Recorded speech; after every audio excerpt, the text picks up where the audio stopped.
Hello, so today we are on the ground at Roseburg Regional Airport in the US in the Cessna Grand Caravan made by Black Square. This is the analog caravan as people call it.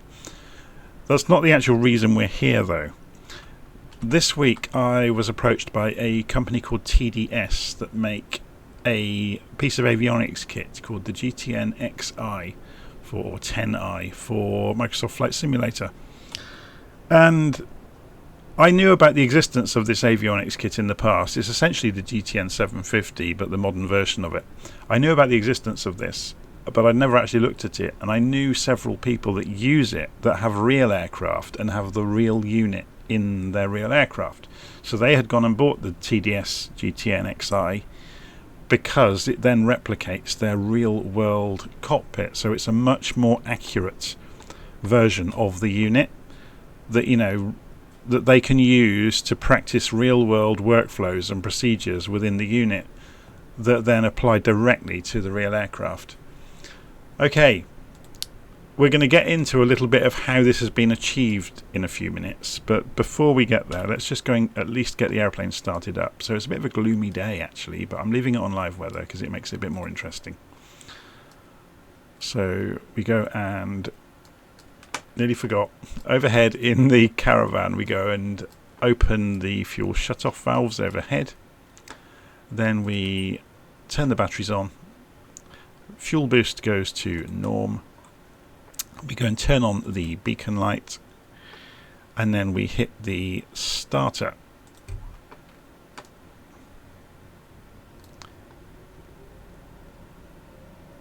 Where are the interior lights on this thing? It's a bit dull in here, isn't it?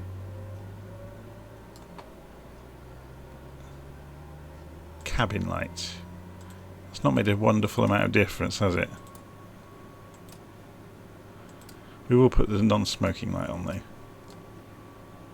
Okay, so we're waiting for the prop RPM and here we go. So percentage RPM to come up. We can go and now move the mixture to low idle. I'm going to do that with my quadrant, otherwise we will get a huge mistake will happen.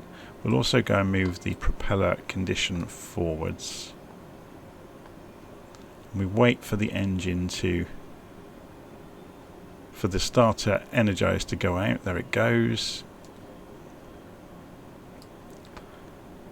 We should now be able to turn the starter off. We've got a generator off up here, so we reset the generator and that goes away. So my memory is better than I thought it was. Okay, so engine's up and running, so we can go and turn on the avionics switches.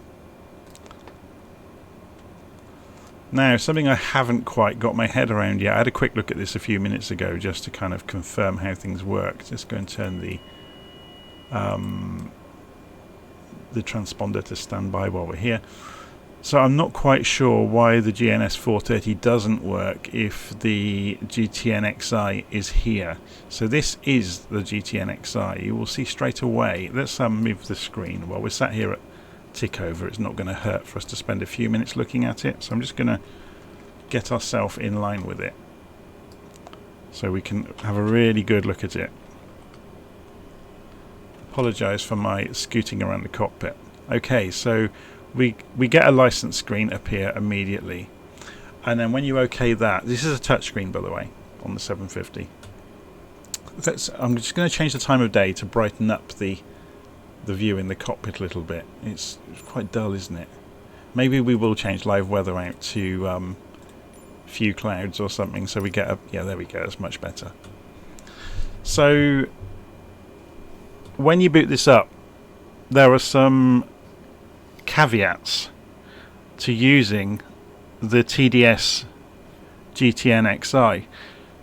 It has its own databases, and the reason for it, as far as I can ascertain, is this is actually the real Garmin trainer.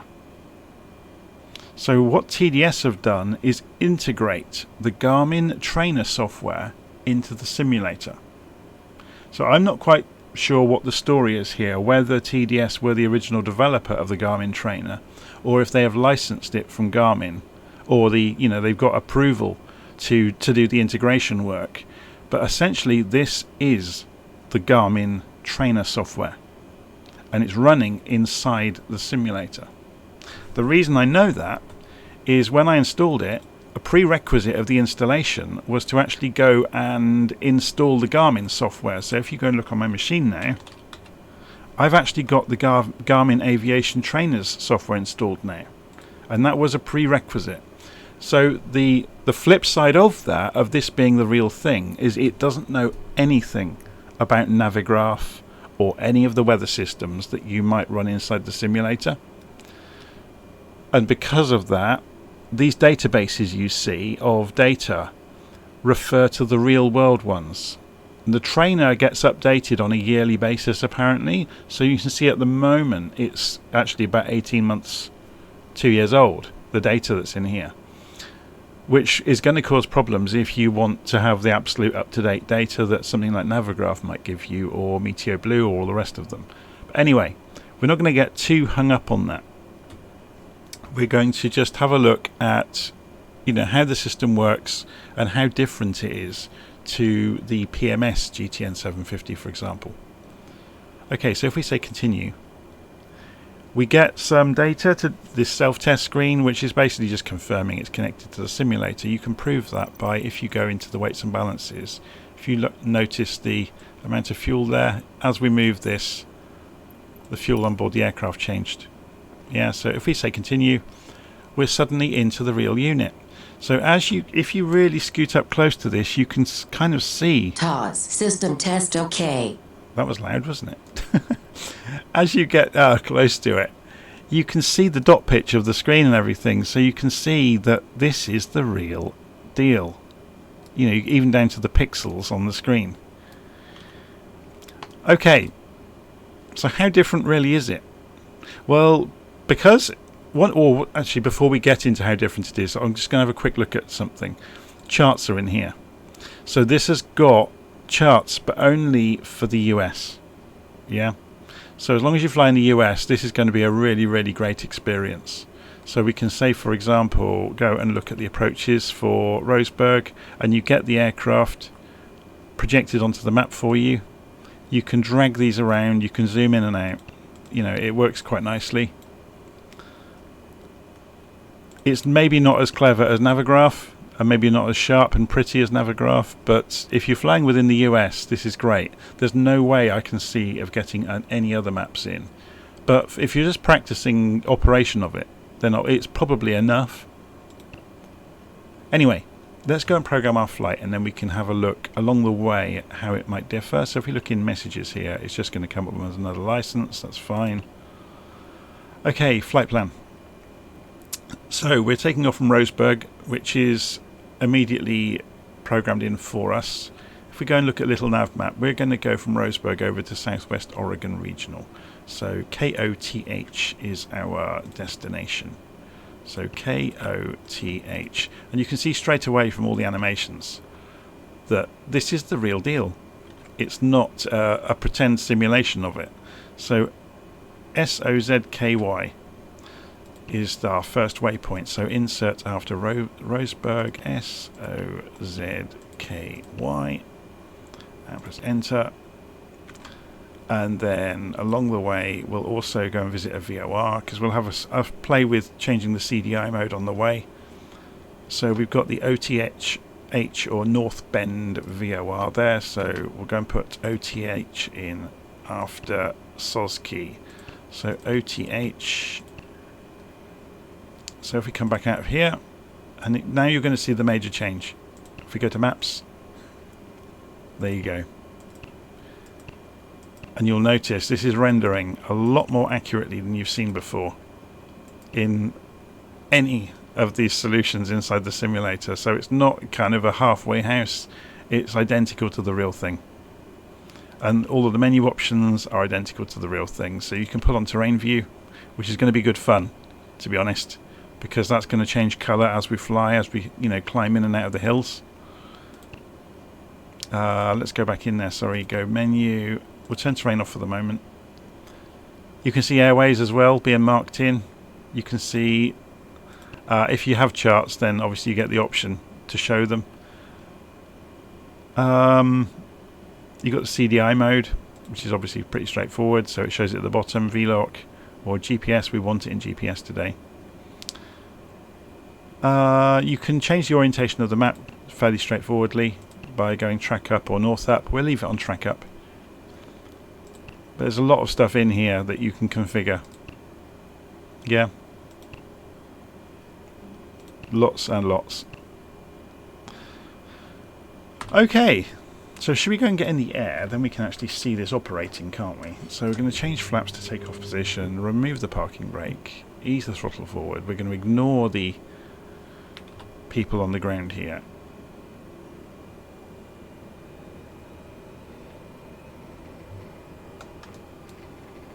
Let's go and turn some more lights on, shall we? So nav lights to on. We're going to do the strobes and the landing lights now. We're not going to follow proper procedures to the letter.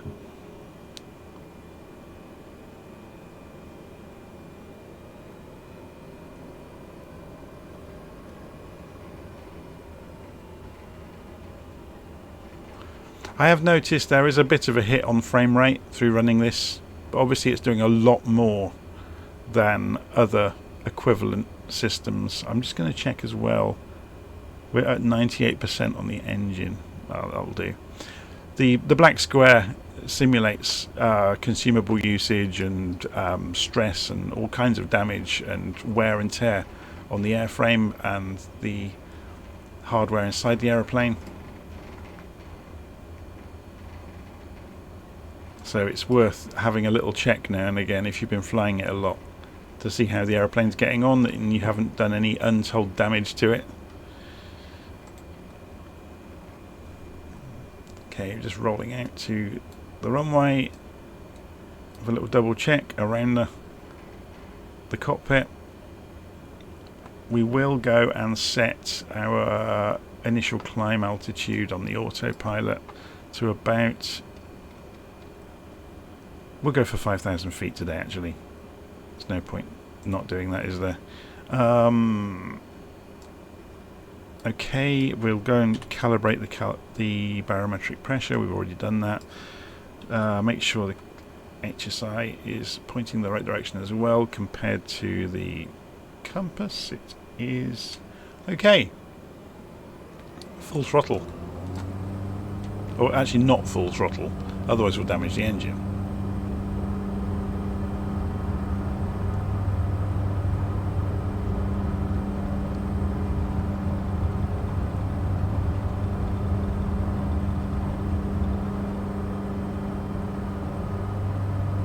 Okay, so we watch the airspeed climb, coming up towards 110 knots. Just hand flying this for the moment.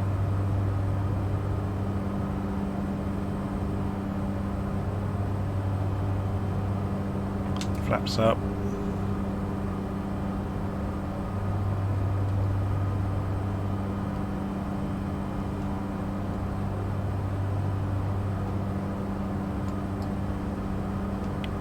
This part of the world is very pretty, isn't it?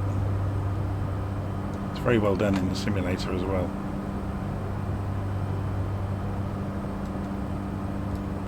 Okay, so let's go and engage the autopilot, and it will go for roll and vertical speed, and it's gone to 0 on the vertical speed for some reason known only to itself, so we'll take it back to 1,000 feet a minute. We'll calm down the engine just a little bit. And we will start playing with some of the systems. So if we, because we're really interested in this system, aren't we? So we'll keep this in view over here so we can see everything together.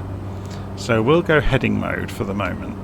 So let's get this turning towards the direction we want to be going. And we'll go and intercept the track.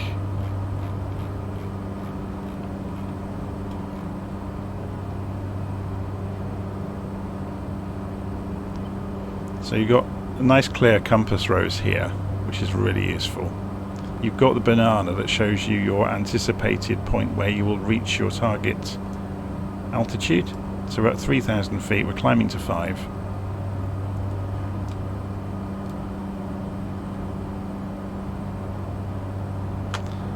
We can spin the course round. You can see obviously it's telling us about the track. So the direction of track for the course is 270 degrees. Our actual track is 240, so we want this to be 270 on the track here, so it actually relates to what we're doing. So we got 270 there. So we should see the CDI come in, because this is in GPS mode, so this is reflecting our position relative to the GPS. So what we'll do is go to nav mode. And the aircraft is turning more sharply to intersect the track and levelling up, so it's behaving itself. If we zoom in, we can see that happen. We're just getting a 1,000 feet warning that we are, 1,000 feet from our target altitude.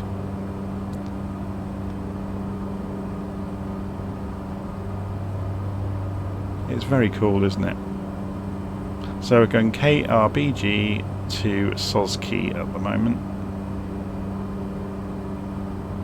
But look how much more detailed this is. So if we go and turn on, for example, the terrain, obviously it's not going to show us anything at our altitude anymore. So if we look outside the window, we are now above any of those hills, so we haven't got any red areas. I'm not sure if there are any higher than us any place. Oh, there are over here, look. So obviously the mountains over to the southwest of us are higher than us. So it just shows, this gives a live view, like a water level you might call it. So we're obviously turning now. Let's turn the terrain back off, we don't need it.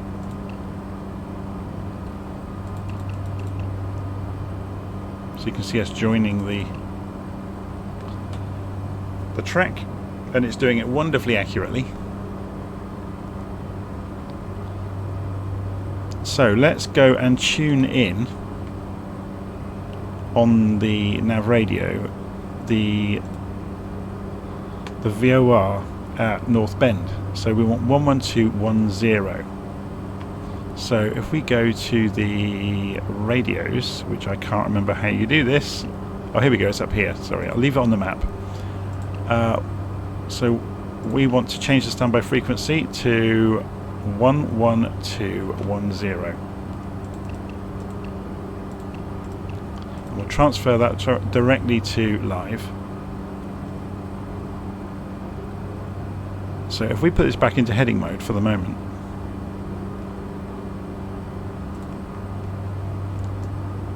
so we're flying that 270 degrees on the heading. Actually we're not, are we? We've moved it. So let's get that over there. We'll go and get it back on track. Obviously this is quite nice because you see the deviation happening. But this is interesting though, look. The various ways that this draws our situation. It's very cool.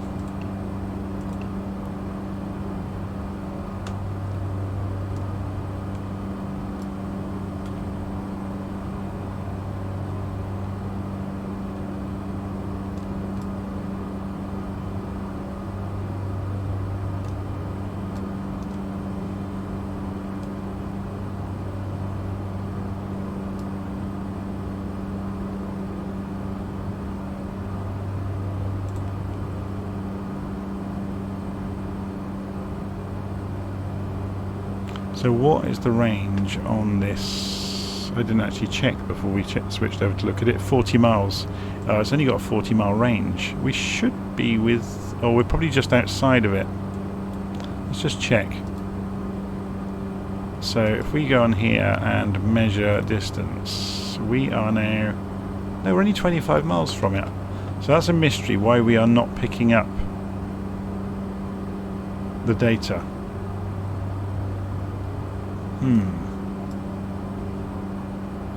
So for the moment, let's go back to... Oh, we're in GPS mode. I hadn't switched over. There we go. So we're now tracking the VOR. Is that going to behave itself?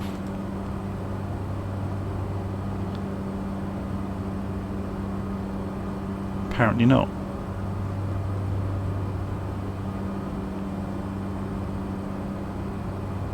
Anyway, we're going to switch back to GPS mode. Excuse me. As you can hear, I'm still far from healthy. The radar altitude's jumping all over the place because we're flying over hills. So you can see if we go and jump outside.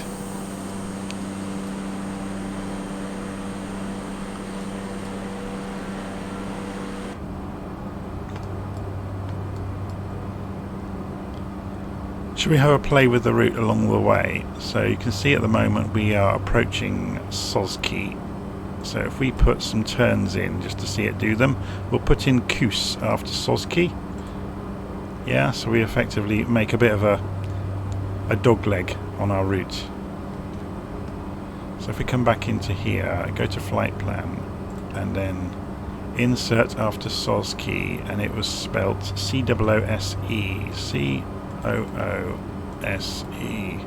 Enter. So you can see that's all working. Obviously you can program procedures and stuff into this as well. So that, just out of interest, let's have a look. Show the arrival procedures for Southwest Oregon. So yeah, it hasn't got any standard approach routes. It's got some approaches. They're not really that wonderful for us to bother with though. So I'm not going to... If there'd been a nice zigzaggy star, I might have considered it, but we're not going to. Okay, so let's go look at the map and zoom out. So you can see now our track. We've got the magenta line into Sozki, but this is all clickable. It's worth pointing out. So we can click on these areas. So if we go and click on, say, Kus, and we can get information directly in here. So Sozki, for example, and we can get really, really good information about everything. And then Kus, we can go information on Kus. So it's a whole different ball game when it comes to, you know, we can graphically edit the flight plan. It's just bizarre some of the things you can do with it.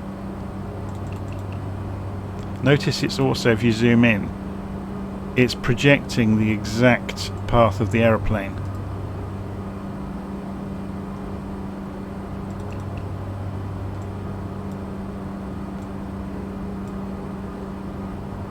It's very clever. And if you notice on the airfield, it projects the runway lines onto the map for the various runways. You get these hot click spots as well. In fact, I've missed that one, but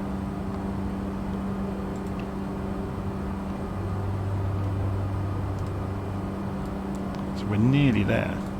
Just coming up to the wiggle in the route. So we're going to turn right, hopefully, to Kus after we pass over Sozki. So you can see the countdown is happening down here. It's saying turn right. We are on the autopilot though, so it should turn right. Let's see what messages are saying. Sorry, that wasn't menu. We haven't got a message at the moment, so we don't need to worry. It would light up here.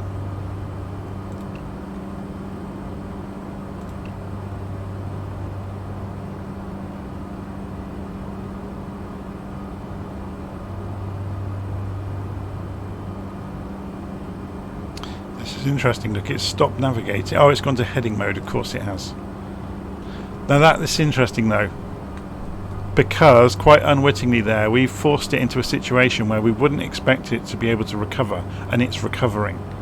It was deviating away from the track of the next leg, and it is recovering. The GTN 430 won't do that. You have to be on an intersecting course in order for it to recapture, and this is doing all of the homework itself.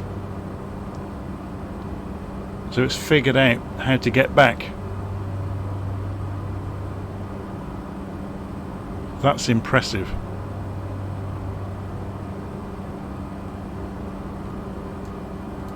And now it's already turning left. So it will start a much harder left turn when it switches to the next leg. That was it. That was quite a fortuitous mistake we made there, where we left it on heading mode.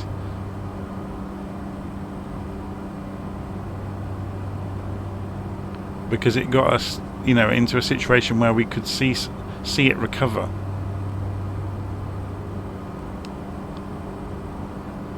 Look how accurately it's doing it. It's just stunning, isn't it? Straight back onto the curve. And now it zoomed out on its own. I didn't do that. So it behaves much in the same way that a GPS does in a car, where upcoming features are automatically zoomed into. Obviously we've got messages coming up, look, so we've got airspace entry, so it's warning you about lots of things that the PMS doesn't tell you about. So it tells you about airspace entry and exit. It also tells you, oh, there's a whole raft of things. I've seen it inform me about all manner of things. So if we were going to come in on the runway 23, for example, we could start manoeuvring for it, and we could do that now. So if we go back to heading mode, we would need to start thinking about putting this course to 230 degrees, just for a visual reference.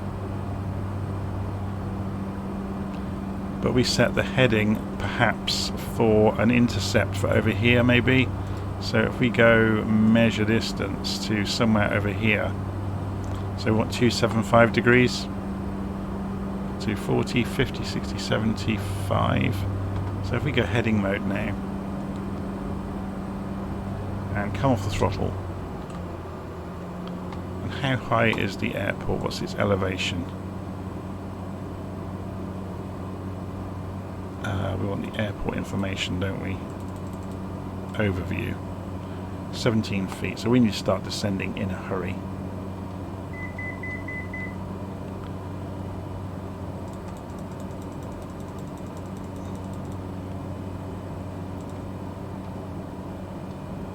Interesting.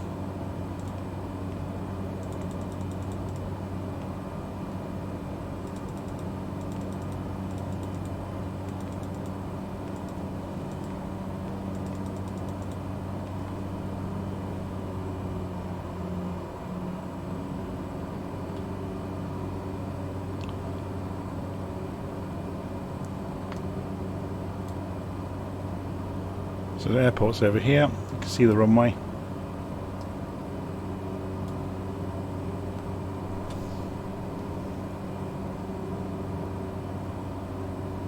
So let's go and turn that terrain view on, because it will become more prescient this time. We can do it via the map, can't we? Menu, terrain view, back. So as we descend, you'll start to see these hills starting to colour in. We'll let it zoom in automatically for us along the way.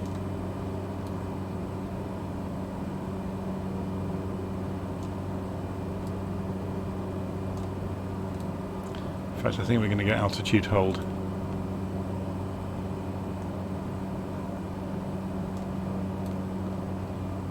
It's supposed to maintain 1,000 feet separation.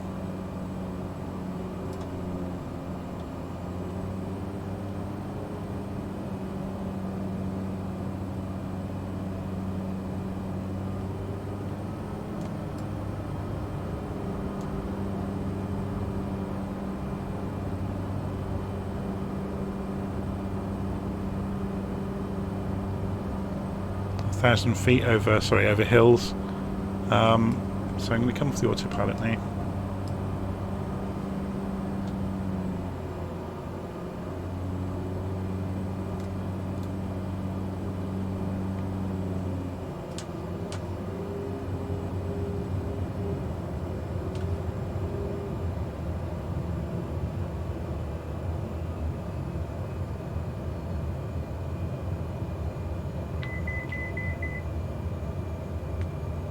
Yeah, you can see the GTN is zooming in for us as we get closer. So let's keep this in view so we can see it working. Obviously it's going to make it quite difficult for me to see on the approach, but not a major problem.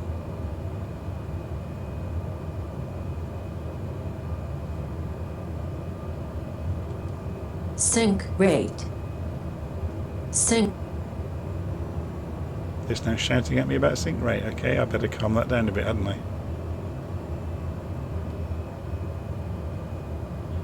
Maybe it doesn't know we're in a caravan and we can actually descend at a crazy rate.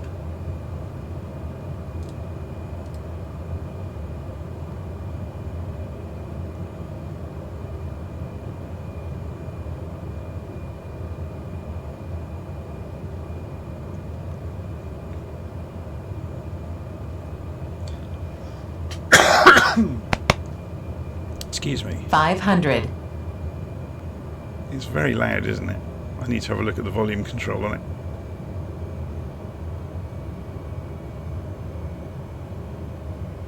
And maybe actually fly the aeroplane instead of looking at the GTN. There's obviously a world of more functionality in this GTN than I have shown.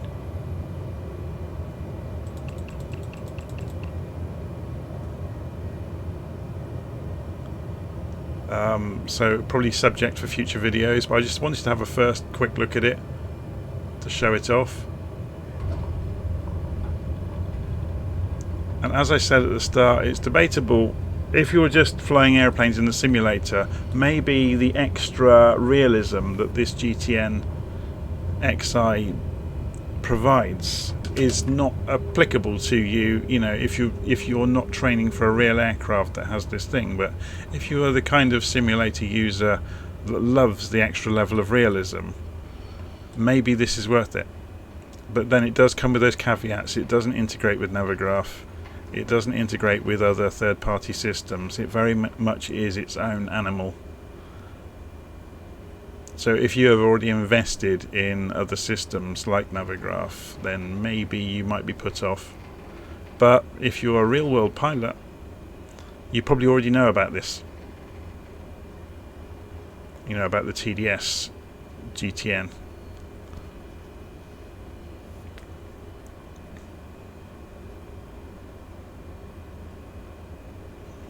Okay, let's open the engine up and get back to some sort of parking area, which we can see coming up on the map.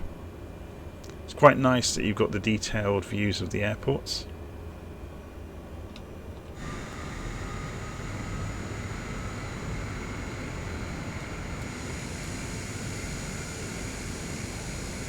I've not flown in this part of the world before. It's quite pretty, isn't it?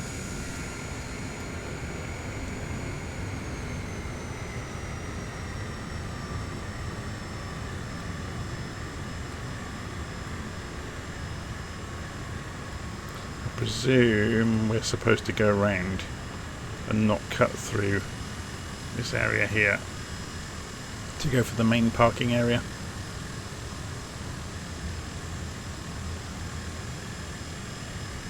So yeah, just to recap, I think the main takeaway is the TDS GTNXi is the real Garmin software. So what you're seeing inside the GTN is actually the Garmin simulator. It's not necessarily the TDS one. They have done the integration work to make the Garmin simulator work inside Flight Simulator and to tie up with the aircraft. I think that's probably the takeaway for most people.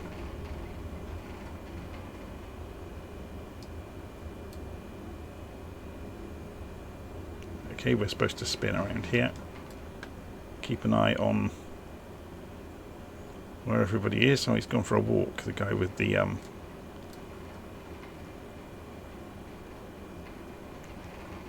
no, he's turned around.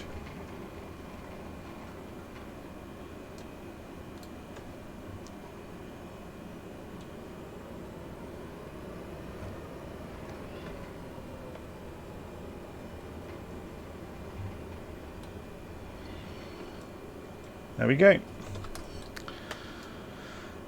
Okay, so propeller condition can come back. The fuel condition can go the opposite way, if I could actually hit the click spots with it correctly. So engine is spooling down. We can turn the various lights off now. Oh, that's interesting, isn't it? The fuel mixture went forward again. And we can turn the fuel boost back to off. We can turn the avionics off. Say goodbye to the lovely new GTN. Go and turn off the fuel. And we're done. And finally the batteries. So hopefully you enjoyed that. If you are interested in this GTN or TDS GTNXi, go and have a look at tdssim.com,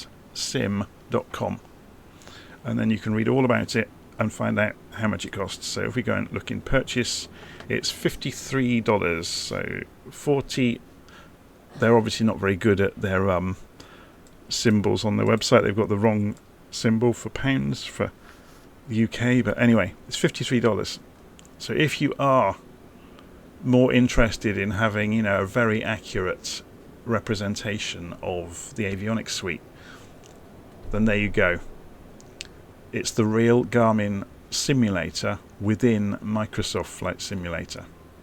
Hopefully you found that useful, and I'll see you again soon.